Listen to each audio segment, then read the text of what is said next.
ബേപ്പൂർ മണ്ഡലത്തിലെ തിരഞ്ഞെടുപ്പ് ഗോതയിൽ രാഷ്ട്രീയ വിശ്വസ്തത ഒരു പ്രധാന തർക്ക വിഷയമായി മാറുമെന്ന് പൊതുമരാമത്ത് വകുപ്പ് മന്ത്രിയും LDF സ്ഥാനാർത്ഥിയുമായ PM മുഹമ്മദ് റിയാസ്. മണ്ഡലത്തിലെ ജനങ്ങൾ വികസനത്തിനൊപ്പം സ്ഥാനാർത്ഥികളുടെയും പാർട്ടികളുടെയും രാഷ്ട്രീയ നിലപാടുകളെ കൂടി ഇത്തവണ തൂക്കി നോക്കുമെന്ന് അദ്ദേഹം വ്യക്തമാക്കി. കക്ഷി രാഷ്ട്രീയ ഭേദമന്യേ ഇത്തവണ ബേപ്പൂരിൽ LDFന് വലിയ പിന്തുണ ലഭിക്കുമെന്നാണ് റിയാസ് അവകാശപ്പെടുന്നത്.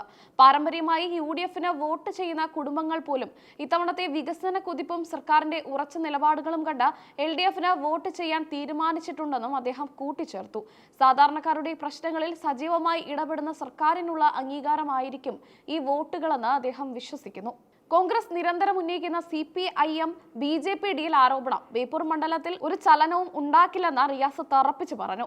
ഇത്തരം വ്യാജ പ്രചാരണങ്ങൾ ജനങ്ങൾ പുച്ഛിച്ചു തള്ളുമെന്നും അദ്ദേഹം വിശ്വസിക്കുന്നു.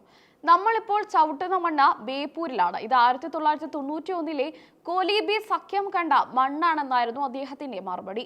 പഴയകാലത്തെ കോൺഗ്രസ് ലീഗ് BJP സഖ്യത്തിന്റെ ചരിത്രം ഓർമ്മിപ്പിച്ച റിയാസ് അവിടുന്ന് ഇങ്ങോട്ടുള്ള രാഷ്ട്രീയ മാറ്റങ്ങൾ പരിശോധിച്ചാൽ ആർക്കാണ് BJPയുമായി ഡീൽ ഉള്ളതെന്ന് വ്യക്തമാകുമെന്ന് പറഞ്ഞു. ഇപ്പോൾ നടക്കുന്ന ഡീൽ പ്രചരണങ്ങൾക്കുള്ള ഏറ്റവും വലിയ മറുപടിയാകും ബേപ്പൂരിലെ വോട്ടർമാർ ബാലറ്റ് ബോക്സിലൂടെ നൽകുകയെന്നും അദ്ദേഹം ആത്മവിശ്വാസം പ്രകടിപ്പിച്ചു. അധികാരത്തിൽ തിരിച്ചെത്താൻ കോൺഗ്രസ് ഏത് വിട്ടുവീഴ്ചയ്ക്കും തയ്യാറാകുമെന്ന് റിയാസ് രൂക്ഷമായി വിമർശിച്ചു. മതനിരപേക്ഷതയുടെ കാര്യത്തിൽ വെറും വാചക കസർത്തല്ല, മറിച്ച് കൃത്യമായ നിലപാടാണ് വേണ്ടതെന്ന് അദ്ദേഹം കോൺഗ്രസിനെ ഓർമ്മിപ്പിച്ചു. പൗരത്വ നിയമവുമായി ബന്ധപ്പെട്ട കേരള സർക്കാർ സ്വീകരിച്ച ഉറച്ച നിലപാടുകൾ അദ്ദേഹം ദേശീയ തലത്തിൽ തന്നെ ശ്രദ്ധിക്കപ്പെട്ട കാര്യമായി ഉയർത്തിക്കാട്ടി. ഇന്ത്യയിലാകെ പൗരത്വ നിയമത്തിനെതിരെ നേറ്റിവിറ്റി കാർഡ് ഒരു പരിചയായി ഇറക്കിയത് കേരളത്തിലെ ഇടതുപക്ഷ സർക്കാരാണ്. എന്തുകൊണ്ടാണ് കോൺഗ്രസ് ഭരിക്കുന്ന കർണാടകയിലോ തെലങ്കാനയിലോ ഇത്തരമൊരു നിലപാട് സ്വീകരിക്കാത്തത് എന്ന് അദ്ദേഹം ചോദ്യമുന്നയിച്ചു. പൗരത്വ രജിസ്റ്റർ സംസ്ഥാനത്ത് നടപ്പിലാക്കില്ലെന്ന് ഔദ്യോഗികമായി വിജ്ഞാപനമിറക്കിയ ഏക സംസ്ഥാനം കേരളമാണെന്നും റിയാസ് ഓർമ്മിപ്പിച്ചു.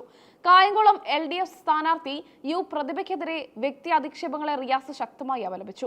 ഒരു സ്ഥാനാർത്ഥിയെ വ്യക്തിപരമായി അധിക്ഷേപിക്കുന്ന ശൈലി മലയാളികൾ ഒരിക്കലും അംഗീകരിക്കില്ല. മുഖ്യമന്ത്രി പിണറായി വിജയനെതിരെ പോലും പ്രതിപക്ഷം നടത്തുന്ന നിരന്തരമായ വ്യക്തിഹത്യകൾ ജനങ്ങൾ കാണുന്നുണ്ടെന്നും ഇത്തരം തരം താണ നീക്കങ്ങൾക്ക് വോട്ടിലൂടെ ജനങ്ങൾ മറുപടി നൽകുമെന്നും അദ്ദേഹം പറഞ്ഞു. മുതിർന്ന കമ്മ്യൂണിസ്റ്റ് നേതാവ് G സുധാകരനെ പോലുള്ളവർ പാർട്ടി വിട്ടത് ദൗർഭാഗ്യകരമാണെന്ന് റിയാസ് പ്രതികരിച്ചു. പാർട്ടിയുടെ കരുത്തായിരുന്ന നേതാക്കളുടെ വിയോഗം ചർച്ചയാകുമ്പോഴും പ്രസ്ഥാനത്തിന്റെ അടിത്തറ ഭദ്രമാണെന്ന് അദ്ദേഹം സൂചിപ്പിച്ചു. BJP നേതാക്കളായ രാജീവ് ചന്ദ്രശേഖരനെ പോലുള്ളവർ ഉന്നയിക്കുന്ന ആക്ഷേപങ്ങൾക്കും വോട്ടെണ്ണൽ ദിവസം ജനങ്ങൾ കൃത്യമായ മറുപടി നൽകുമെന്ന് അദ്ദേഹം പ്രത്യാശ പ്രകടിപ്പിച്ചു. കഴിഞ്ഞ 10 വർഷമായി കേരളത്തിൽ LDF ഭരണം തുടരുന്നത് കൊണ്ടാണ് ഇവിടെ വർഗീയ കലാപങ്ങൾ ഇല്ലാത്തതെന്ന് റിയാസ് അവകാശപ്പെട്ടു.